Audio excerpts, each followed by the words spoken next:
মালদ্বীপসের work permit visa.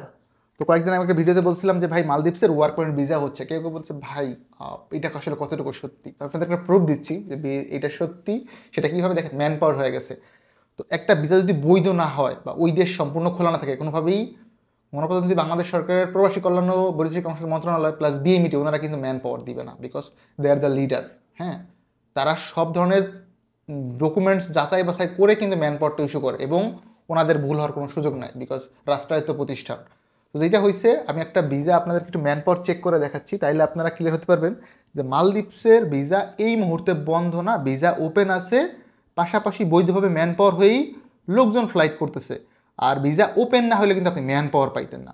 Real visa ছাড়া কোনোভাবেই man power হয় না। আর বিএমইডির অবশ্যই মানে সব কিছু তথ্য নিয়েই মানে জেনে বুঝেই তারা ম্যান পাওয়ারটা ক্লিয়ারেন্স দেয়।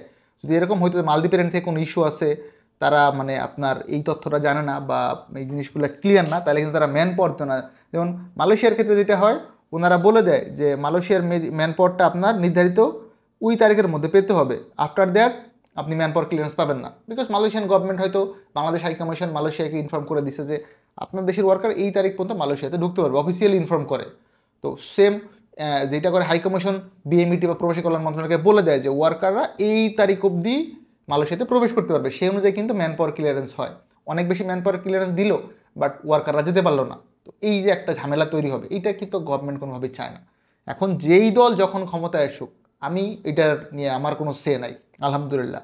আমি যেটা বুঝি যে রাষ্ট্রীয় কাজে যারা নিয়োজিত আছেন প্রত্যেকেই হচ্ছে সর্বোচ্চ গুরুত্ব দেয় যে আমার দেশের যারা বিশেষ করে প্রবাসী কল্যাণ মন্ত্রণালয় আছেন বা বিএমডিতে আছেন, কীভাবে আমাদের দেশের ম্যান পাওয়ারটা সঠিকভাবে একটা দেশে পৌঁছাবে বৈধভাবে, যেন ওই ব্যক্তি যাওয়ার পরে ওনার কাজ, ইকামা, বেতন, খাবার নিয়ে কোনো ঝামেলা না হয়। আমার হাতে একটা ম্যান পাওয়ার কপি আছে, আপনাদেরকে এটা সার্চ করে দেখাচ্ছি। এবং সব থেকে ইম্পর্ট্যান্ট বিষয় হচ্ছে, আপনাদেরকে আমি ওই দিন যে ভিসার কপিটা দেখাইছিলাম,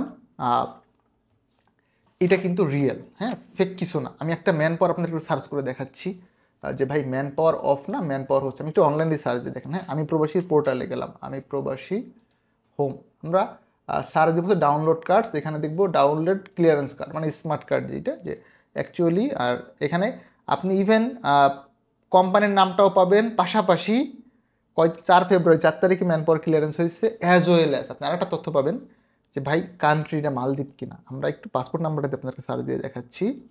নিরাপত্তার সাথে আমি পাসপোর্ট নাম্বারটা মুখে না বলি, বিকজ হচ্ছে কি ইউটিউব থেকে কমেডি ভাইলেন্ট হয়।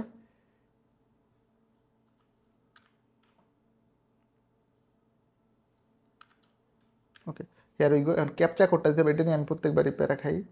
আই হোপ এবার প্যারা হবে না। ওকে,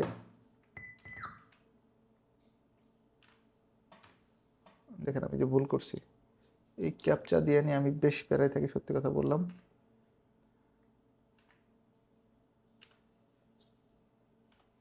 গ্রেট, এবার হয়ে গেছে অ্যাকসেন্সি। আমরা একটু ম্যান পাওয়ারটা সার্চ করে আপনাদেরকে দেখাচ্ছি যে ভাই মালদ্বীপসের ভিসা ওপেন আছে এবং ম্যান পাওয়ারও হচ্ছে। ইটস লোডিং, আসতেছে, দেখেন চলে আসছে।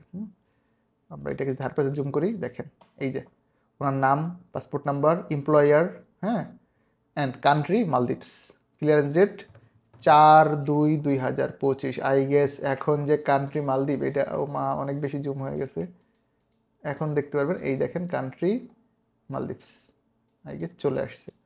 সো যদি ইন এ নাটশেল বলি, মালদ্বীপসের ভিসা ওপেন আছে। এখন কথা হলে কতদিন থাকবে সেটা আমি জানি না, আল্লাহ জানে, আর হচ্ছে মালদ্বীপসের অথরিটি জানে। বিকজ মালদ্বীপসের কোটা সিস্টেম, কোঠা শেষ হয়ে গেলে ভিসা অন রাখার কোনো সুযোগ নেই, তারা অন রাখবেন, অফ করে দিবে। সো যারা মালদ্বীপসের জন্য বিভিন্ন এজেন্সিতে অ্যাপ্লাই করছেন, আপনারা অপেক্ষা করেন, ইনশাল্লাহ ভিসা পাবেন যদি এজেন্সি সাবমিট করে থাকে। আমি একটা বিষয় একটু ক্লিয়ার করি, রাইট নাও আমরা নতুন করে খুব বেশি পাসপোর্ট নিচ্ছি না, বিকজ আমার পড়াশোনা চলতেছে, মার্চে আমার ফাইনাল এক্সাম, আজকে ক্লাস করে আসছি। তো যারা একদমই নতুন আসতে চান, আপাতত না আসার জন্য আমি অনুরোধ করতেছি। আর যদি কেউ আসেন, সেই ক্ষেত্রে সপ্তাহে 2 দিন আমাকে সারাদিন পাবেন, রবিবার এবং সোমবার আমি সারাদিন আছি, মানে 10-11টা থেকে সন্ধ্যা 6টা বা 5টা অবধি। আর বাদবাকি দিনগুলোতে আমার সকালবেলা ক্লাস থাকে, আমি একটা শিডিউল অলরেডি দিয়ে দিছি অফিসে টানিয়ে, প্লাস হচ্ছে ভিডিও আপলোড করে দিছি।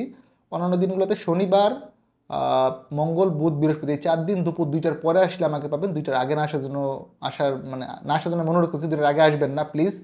তাদের ভিসা পেন্ডিং আছে বা অন্যান্য কোনো কাজ পেন্ডিং আছে, এগুলো অ্যাজ ইউজুয়াল হয়ে যাবে, এটা নিয়ে প্যারা খাওয়ার কিছু নাই। যাদের ফ্লাইট পেন্ডিং আছে ফ্লাইট হবে, যাদের ভিসা পেন্ডিং আছে ভিসা পেয়ে যাবেন। নতুন করে পাসপোর্ট নিয়ে আসার ক্ষেত্রে আমরা একটু আপনাদেরকে সতর্ক করতেছি, রবিবার এবং সোমবার সারাদিন আমি আছি, এই 2 দিন আমাকে আসলে পাবেন। বাকি দিনগুলো শনি, সোম, বুধ বৃহস্পতি 4 দিন দুপুর 2টা অবধি আমাকে পাবেন না, আমি ইউনিভার্সিটি থাকি, ক্লাস শেষ করে আসার পরে অফিসে আসি 2টা থেকে সন্ধ্যা 6টা অবধি আমাকে পাবেন। আই গেস ভিডিওটা আপনাদের কাজে লাগবে।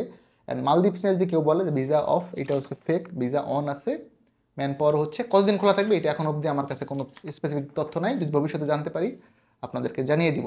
করে সাথে থাকার জন্য আপনাদের প্রতি অনেক বেশি কৃতজ্ঞতা। আমার লটারিটা খুব শীঘ্রই ইনশাআল্লাহ অ্যানাউন্সমেন্ট করে দিব। সে অবধি সাথে থাকবেন, ভালো থাকবেন, দেখা হবে নতুন একটি ভিডিওতে। সে অবধি আল্লাহ হাফেজ, আসসালামু আলাইকুম।